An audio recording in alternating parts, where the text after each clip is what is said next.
Hello everybody, my name is Daniel Richardson and I am the WCPW review guy. And did you guys know that Akeem, the African Dream, wasn't even African? I just now learned that. That's insane. Blew my mind. Everything I know is a lie. Son of a bitch.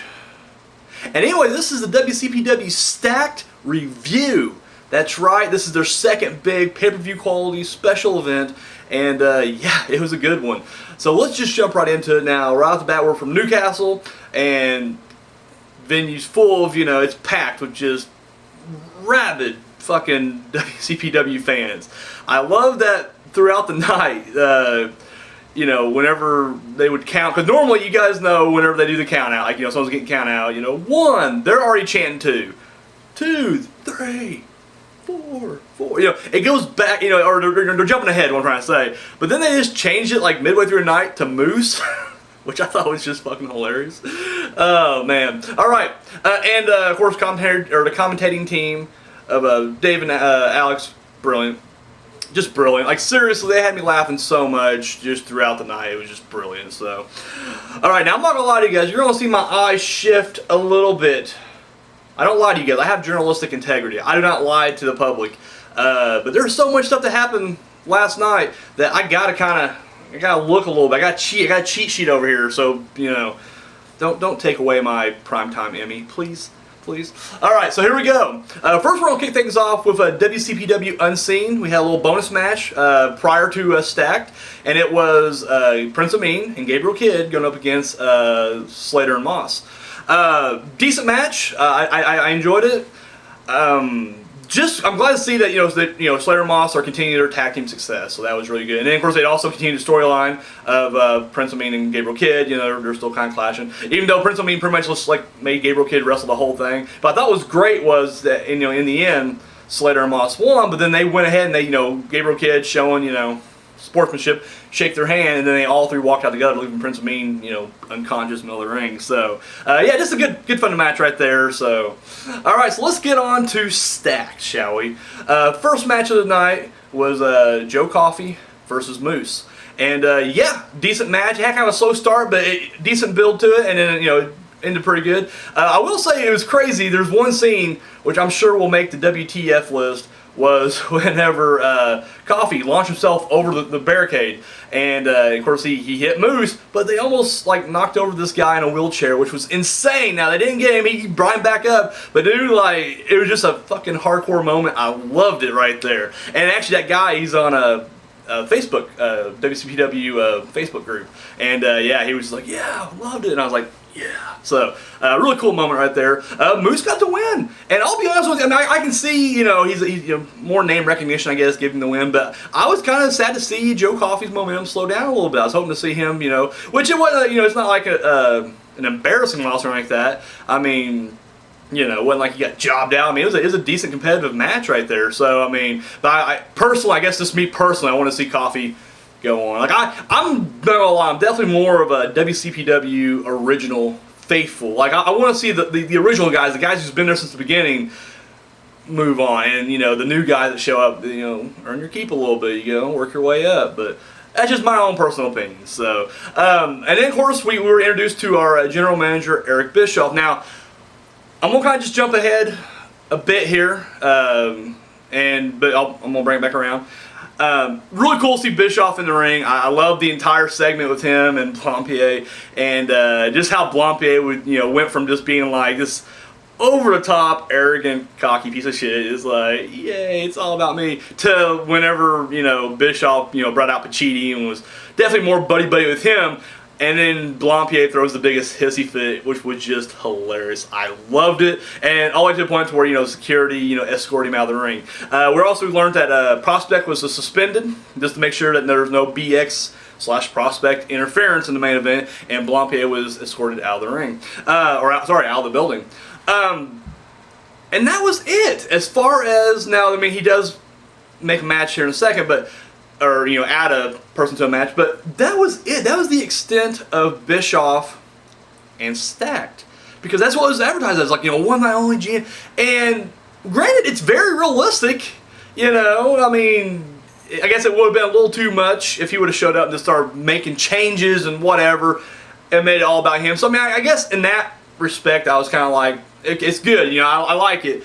But at the same time, it was like that was it. Like that's all he did. He had that one segment and done. I guess in my mind, I thought like Blampied would somehow sneak back into the building and interfere, and then he would come back out and address. I mean, just something even a little bit more than what happened, but no, nothing. Like literally, this was the last time you saw Eric Bischoff. Now, with that being said, as we all know, if you're watching this video, you've definitely already seen the video where they showed kind of like some behind-the-scenes stuff between Bischoff and Blampied, and the big announcement that they have just created, because you know the original match for Refuse to Lose, once again as I'm jumping around, was between Jay Lethal, El Ligero, rematch for the Ring of Honor World Title, and of course Lethal just lost the title not too long ago, and I even wondered then, I was like, well, how, like, you know, Adam Cole just won, like, you know, what happened in this match?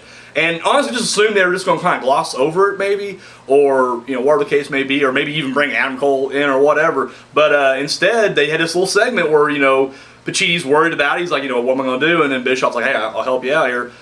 Create, you know, we had the television title in WCW, create the internet title, which is something I said a few weeks ago. I don't think I said on the show, though. I think I said in the Facebook group. But I was like, they definitely need a secondary title. I've been saying that for a while anyways.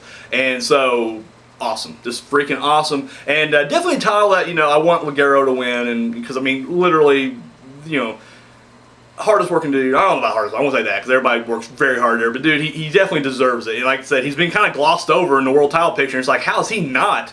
Like, in a realistic standpoint, how is he not the guy who's getting world title shots when everybody else is? But, you know, it is what it is, and this will be a great, I mean, I'm not going to say consolation prize. Like, you know, I feel like WCPW will definitely make each title worth something, add value to it. So the fact that, you know, Ligero, you know, which I'm jumping ahead. Maybe Jay Lethal will win it, and he'll be a great champion too. I just think, you know, Ligero gets it. It'd be great. So, but, you know, so once again, if they're going to air a few more, and you don't have to overdo it, but just a couple more backstage with Eric Bischoff, Blampied stuff, that'd be awesome. So I mean, so once again, last night, if I would have filmed this immediately after Stacked, it would have been like, well, this seemed kind of like it was meant for nothing. But now that they're adding stuff, you know, post Stacked, it's a little better. I'm liking that. I'm actually keeping my mouth to the microphone like it's plugged in. I can just do this at any time. But good segment and everything else. Now there was a few different backstage vignettes that happened throughout the night, and I'm just gonna go ahead and throw them in right here instead of, you know, jumping to them and everything. You know, Blampied gets kicked out, and of course Prospect has been suspended, and of course Drake and Lucas Archer show up. Apparently they hadn't been told yet, and they try to get in the building, and of course they are barred from, you know, the O2 Academy. So they're not getting in there. So you have a lot of different segments and montages of them trying to sneak in multiple ways. Those two and James R. Kennedy.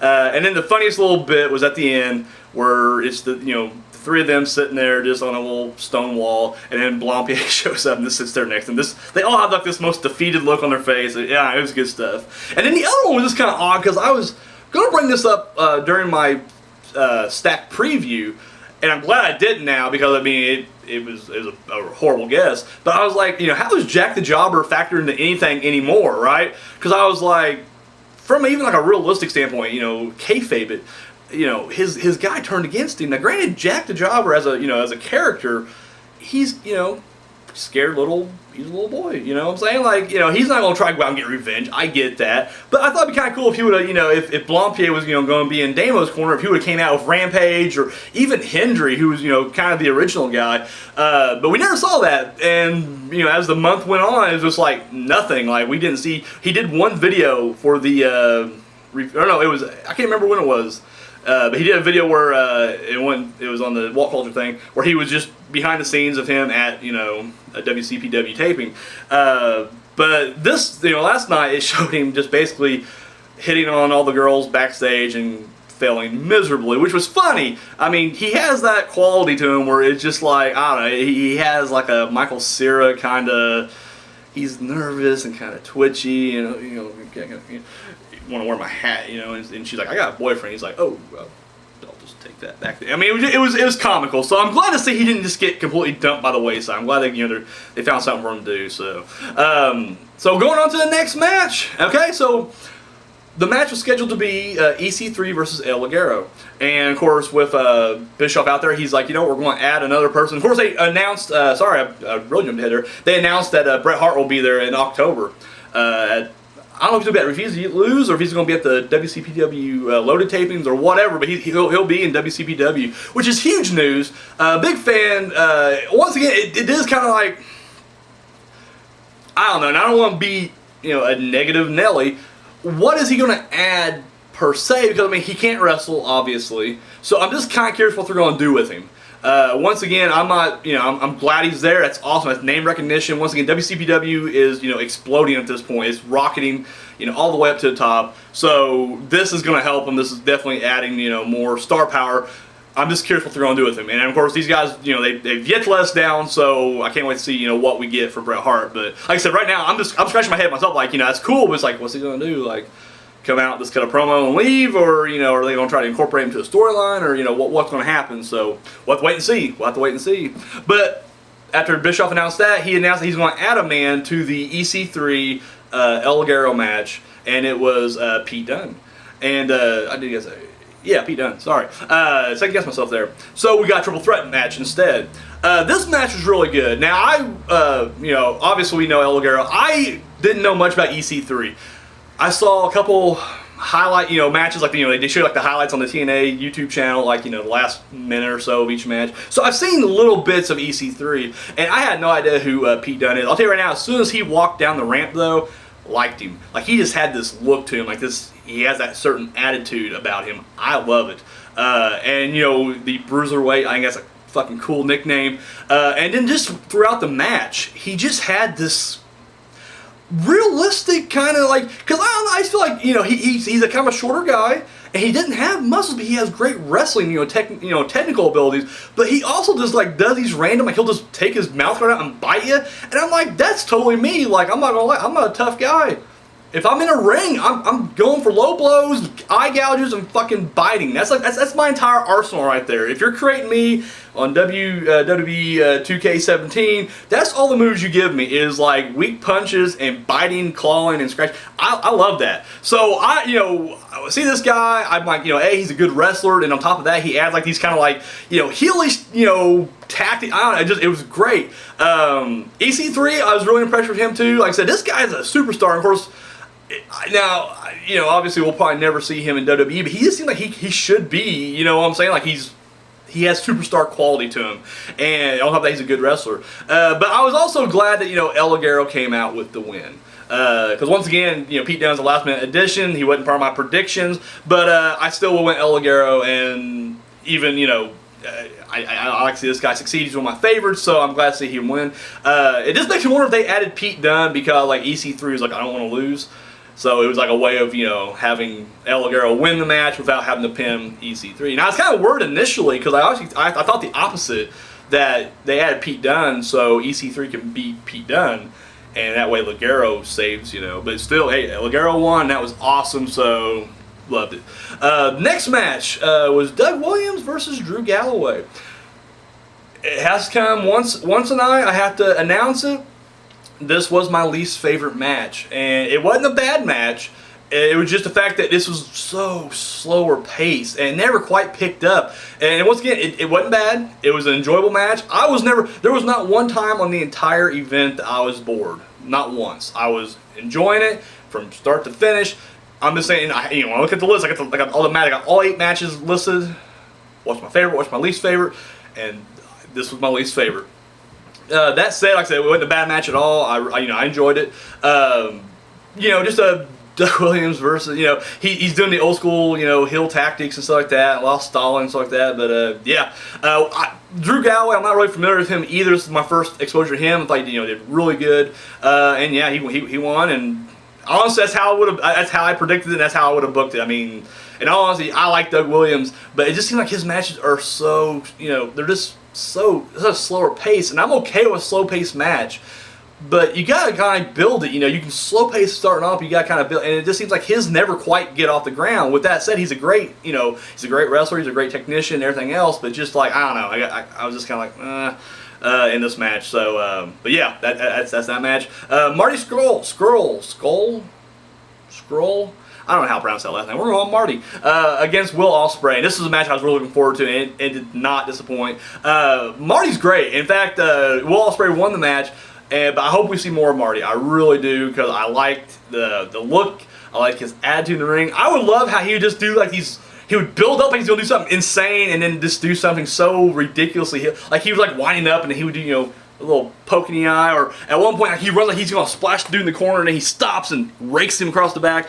I love that shit. At one point, they're outside brawling, and of course, he's telling everybody move out of the way, like he's gonna fucking throw him over the thing, and he's gonna do some shit. And then when everybody actually scatters, he just throws the guy back in the ring and gets inside. I'm like, dude, that is fucking awesome right there. And of course, it's a Will Ospreay match, so I mean, obviously, a lot of flippy shit. And of course, I love flippy shit, so it's all good. Highly entertaining, and it seemed like a lot of the moves actually connected this time. That's not it's not an insult, because believe me, that Will Ospreay's in there. He's for anything he misses, he hits like the other 99% of the shit. But this one didn't seem like there was hardly any misses at all. Like it was fluid and it was perfect. So, but yeah, Will Ospreay wins the match. Damn good match, and yeah, so can't wait to see more. And I really hope I would like to see more from this feud. I like to see it, go further. So, even though I know they've been feuding, I guess, on the independent, British circuit, and they're both they're in different directions. Because I think they mentioned Marty's going to Ring of Honor, and of course Will Ospreay, he's got his roots in New Japan. So hopefully, every time they come back here, we just keep seeing more and more. So,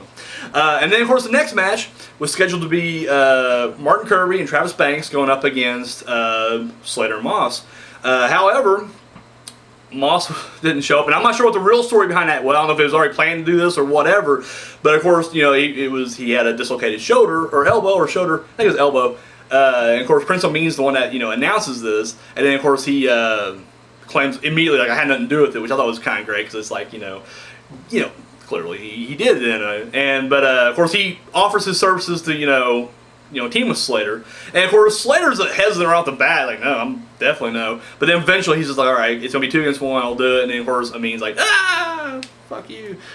I don't think so. But then Gabriel Kidd comes out, more act of defiance, and he teams up with him. What I love too is like just the little subtle nuances here, because they're definitely turning Kirby face, and I love that because the crowd's already behind him.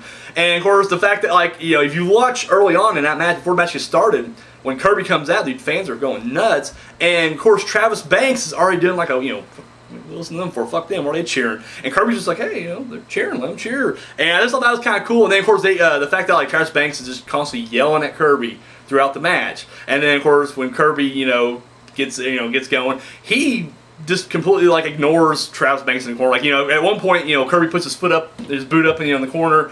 Travis Banks, boom. And then of course they go to reverse it, and then Kirby's like, nah, do my own thing. Love it. And then of course at the end of the match, he ends up throwing Travis Banks out of the way, and of course Kirby gets the win. I just want to see one Sable Bomb. I just want to see one Sable Bomb, please. Then the crowd went nuts when he yelled Sable Bomb, and then when he goes for it, he gets out of it, and then dude, the crowd boos erupted. I felt so bad for Slater and Kidd, but I was just like, it's Kirby, man. I'm sorry, and I agree. I want to see a fucking Sable Bomb. I'm glad Kirby got the win. Once again, this is the second win. He's on a roll right now. It's awesome, and I'm glad they did this way too, and maybe that's why they did it, because I wanted to see Slater and Moss continue to climb. So if Moss is out of the picture, that's not really a knock against their team, because they work better as a unit. So to have Slater and Kidd lose wasn't that big of a deal, because Slater probably could have won if Moss was there. And of course, I think if Moss was there, I'm not saying it could be impossible for Kirby and Banks to win, but it's like, come on, Moss would just fucking tear these guys apart, rip them a new asshole. So I think the booking of this was great, and plus it kind of sets up if there's going to be a feud between Travis Banks and Martin Kirby. Hope there is. I want to see Kirby keep climbing up. I really do. So, and like I said, this sets up potential tag match later down the road with a rematch from the WCPW Unseen, which would be Gabriel Kidd and Prince O'Mean against Slater Moss, which will eventually hopefully turn to Kidd finally breaking free of Prince O'Mean. So yeah, like I said, there's no negatives on this match. It's really good and everything else. So up next, last woman standing match to crown the first ever WCPW Women's Champion, Bea Priestley versus Nixon Newell, and my match of the night. I love this match. This match didn't get super hardcore, but whenever it did break into that, extreme territory, it did it so well. And all they, of course, they had a kendo stick, but they used the chair, and it was just fucking great. Once again, I mean, these girls, people are complaining that it's kind of, and I'm one of them that was just like, women's division, you only got two, but it was a good feud. I think it's kind of when they went ahead and called it a women's division. Honestly, I would have much rather them not call it a women's division and not even crown a women's title right now. Just get these two girls fighting each other, because the feud was enough to get this match going. But then, it just felt like a little overkill. They could have definitely brought in more women down the road, and then women's division, here's your title, and then go for it. But other than that, the match itself was great. I love the ending. I love when she fucking sits her in the chair, and then of course when she fucking suplexes onto it. I just love that B gets up. She's on the chair. At 9, she finally gets up. She's on her feet, but clearly barely on her. She's bent over on the chair, and she just looks up at Nixon and gives her the finger. Just that last act of like, you know what, you're gonna have to do more than that. And then of course, dude, Nixon puts her head in the chair, punts it. I was like, holy shit, right there. And yeah, Nixon, new women's champion. Damn good match, solid match. And I like that it didn't have to rely on just being a crazy hardcore match. I like these two girls brought it. It felt very real to me, so I loved it. Congratulations to both girls. Women. Sorry, don't want to. To both women. This is the women's division. It's off to a great start. It really is. So yeah, love the match. Match of the night. Boom. And then of course this match. I had no idea that it was actually going to be on the card. I didn't hear anything from like when they did their events thing or whatever, but it was there was some build up. Primate with Susie Kennedy in his corner going up against Grado. If you remember a couple weeks ago, Grado was playing Pokemon Go, and then of course Primate beat the fucking shit out of him. So we get that rematch. This is the same problem I had with Martin Kirby early on, whereas Grado is very entertaining. I love his stuff. I don't buy the fact that he would get the upper hand on Primate a lot. And of course, Kirby, he has those matches where he does show the skills off really good, but they're always against opponents that are more believable. You know what I'm saying? Like, it wasn't like Kirby just started Breaking Bad on like Big Damo or Rampage, you know what I mean? Like, he was fighting, smaller guys or whatever, but it made him look good. And of course, Will Ospreay, that's it's perfect, and it was believable. And so, like, Grado's fighting fucking Primate. Like, in all honesty, this should have just been a fucking squash. Like, am I wrong? And if I'm wrong, Grado has the crowd behind him, dude. He is super fucking popular. Like, it rivals Joe Hendry popularity. I mean, that's how fucking popular this guy is. But I'm just like, as a guy sitting at home who doesn't know any of the backstories of hardly any of these guys, just from what I've been watching on WCPW, I'm like, how? Like, Primate should just fucking... In fact, he even got to jump on him early on, so he went with a spear right from the gate. And then... fucking Grado comes back and starts taking him around, having the fans shop. Like, those are, and I'm okay with the comedy aspects of Grado's performance. Like, he fought Martin Kirby, that made sense. But it's like, dude, Primate was literally being held by Grado for multiple chops at one point. Like, one guy does a shitty chop from the crowd, so he lets go of Primate. And then he was just like, come on, you can do better than that. It's like, dude, realistically, Primate would break out of that right off the bat. But let's just say somehow Primate was at Weekend State, and you let go of him to jaw off a fan. Dude, he should, like, try to fucking kill you right there. Like, literally just demolish you. No, he gets picked back up for that long last chop, and you're just like, I'm all for comedy matches, but it has to be with certain people. And I feel like it did nothing for Primate, which I'm glad Primate won. If Primate would have lost, I would have been like, what the fuck? Seriously. And once again, I'm all for Grado and what his shtick and whatever, but, certain people. I mean, if he would have done that against, like, Prince Amin, cool. Gabriel Kidd, Martin Kirby, it works on certain people. No, Primate. I mean, I'm sorry, Primate... he's too high on that badass level. You can't just make a badass look goofy. I'm sorry, it just ain't gonna happen. So like I said, but it was entertaining. It was still fun. This is why it did not get worse, because I felt like it was definitely it got to the point a little bit quicker. It wasn't as slow paced and drawn out as the Williams Galloway match. So I liked it, like I said. But like I said, overall, I just I'm glad Primate won. Like, seriously, Primate definitely should have won that. So. So now we move on to the main event. Fatal 4-Way World Title match. Of course, we know it's Big Damo, Rampage, Joseph Connors, and Joe Hendry. And they hit all those perfectly in this match. They're building up the Damo Rampage feud. They're building up the whole Connors and Hendry, they're partners. And it was a good match. I enjoyed it. Solid match. The ending I thought was a little odd. And it's not the fact that Connors turned or whatever. And once again, I don't want to come off sound like a negative Nelly, because once again, WCPW, I feel like they know what they're doing. And truthfully, I hate when fans bitch so much.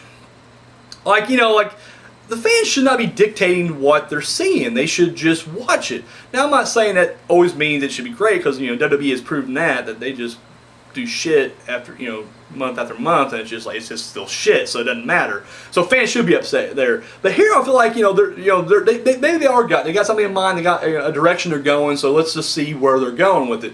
It was just a little odd to me, because I wouldn't have had Damo drop the title, or if he would have dropped it to anybody, it should have been Rampage, because that feud's still going on, and keep that going. And I felt like keep the Connors turn, like having fucking belt Hendry with the chair or whatever. But then let those guys feud, and then the winner would go on to eventually go for the title.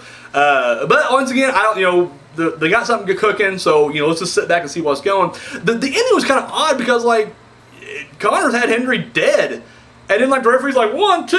No, the shoulder's kind of up. And it's it wasn't. What the fuck are you doing? What happened? And commentators didn't know what the hell was going on, and just the audience was what? And then of course Connors, which it would have made more sense for him to snap if Hendry would have kicked out the Righteous Kill DT, but he just oh, well, I'll just take the chair and just bash him in anyways. And at the same time, it's almost it's legal. There's no DQ on this thing.